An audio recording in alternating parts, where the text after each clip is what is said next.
이번에는 각 시군에서 활동하는 언론사와 함께 지역 소식을 전하는 풀뿌리 K 순서입니다. 먼저 간추린 소식입니다. 무주신문입니다. 무주군 곳곳에서 설치된 농업용 폐비닐 집화장이 몰래 버려진 쓰레기들로 몸살을 앓고 있다는 소식입니다. 신문은 무주 지역 70개 폐비닐 공공 집화장마다 생활 폐기물과 건축용 폐자재 등 온갖 쓰레기가 버려지고 있다고 지적했습니다. 무주군은 농업용 폐비닐을 더 자주 수거하고 불법 쓰레기도 치우겠다면서 주민들도 일반 쓰레기를 버리지 말아줄 것을 당부했습니다. 다음은 열린순창입니다. 신문은 모두 6차례에 걸쳐 순창군의 푸드플랜 관련 기사를 실으며 지역 실정에 맞는 먹거리 종합 전략을 수립할 것을 제안했습니다. 노인 인구와 홀몸 노인 비율이 높은 순창 지역 먹거리 복지를 실현하기 위해 마을 공공급식 도입을 제안하고 순창군 먹거리 군민연대를 통한 민간 차원의 역할 등을 주문했습니다. 지난 2000년대 초반 유럽과 북미에서 시작된 푸드플랜은 지역의 먹을거리에 대한 생산과 유통, 소비 등을 선순환 체계로 묶어 관리하며 지역 구성원 모두에게 안전한 식품을 공급하고 지역 경제를 활성화시키는 종합관리 시스템을 말합니다. 주간 해피데이입니다. 고창군 대산면 한 마을에서 260m 떨어진 곳에 축사 건립을 추진해 반발을 사온 전남 영광군 축산업체가 대체 부지를 찾기로 해 해결의 실마리가 보인다는 기사입니다.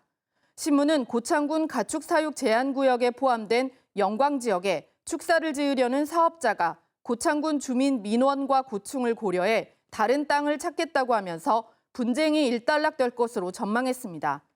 주민들은 환영의 뜻을 밝히면서도 축사 예정 부지에 대한 허가가 취소될 때까지 행정 심판은 계속하기로 했습니다.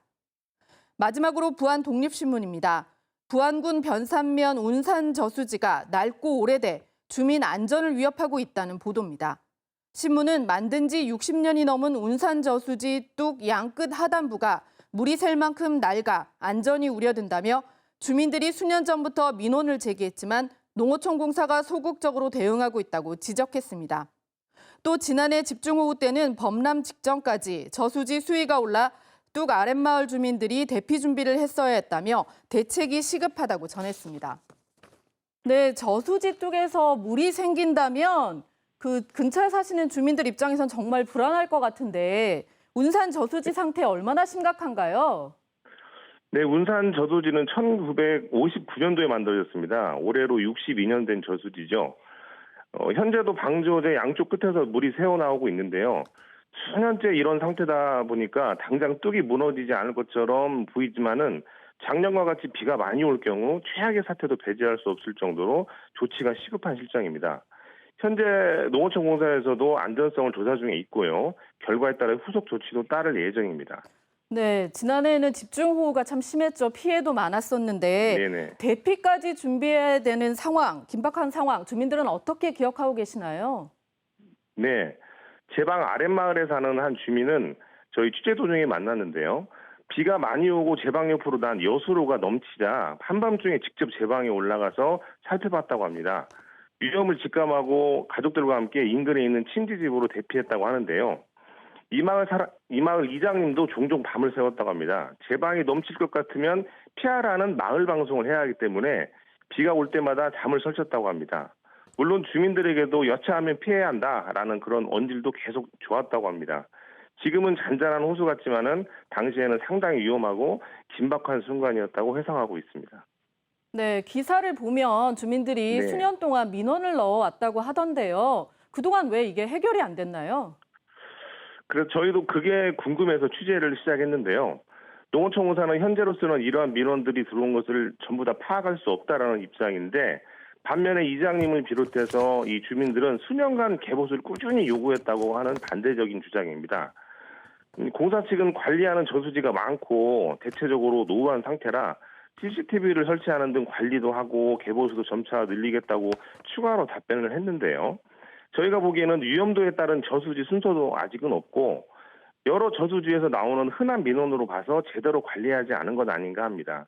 공사의 안일함이죠. 더불어서 한정된 예산 내에서 늘 부족하다고만 하는 공공기관의 관행적인 자세도 고쳐야 한다고 봅니다. 네, 상황이 이쯤 되면 부안군이나 부안군 의회도 좀 어떤 역할을 해야 될 것 같은데요. 그런데도 안타깝게도 저수지는 한국농어촌공사가 관리하게 돼 있습니다. 부안군은 실질적으로 관리 주체가 아니다 보니까 전달자의 입장에 그치는데요. 마을 이장님께서 하신 말씀과 같이 이장은 면사무소에 말하고 면사무소는 공사에 말했다고 하는 떠넘기식 민원 처리가 수차례 반복되다 보니까 일부 주민들은 요구해도 안 될 것인데 말할 필요가 뭐 있느냐라는 자포자기식 발언도 나오고 있는 상태죠. 저희가 이 지역 군의원과도 통화를 했는데요. 심각한 일이라고 공감을 하면서도 예산이 확보되도록 국회의원과 논의하고 노력하겠다는 어찌 보면 뻔한 답변만을 내놨습니다. 이게 예산 탓만 할 게 아니라 특별유불세 등 별도 예산이 이곳에 쓰일 수 있도록 조율하거나 확보하는 정치권의 노력도 필요해 보입니다. 네, 국장님 오늘 말씀은 여기까지 듣겠습니다. 고맙습니다. 네, 감사합니다.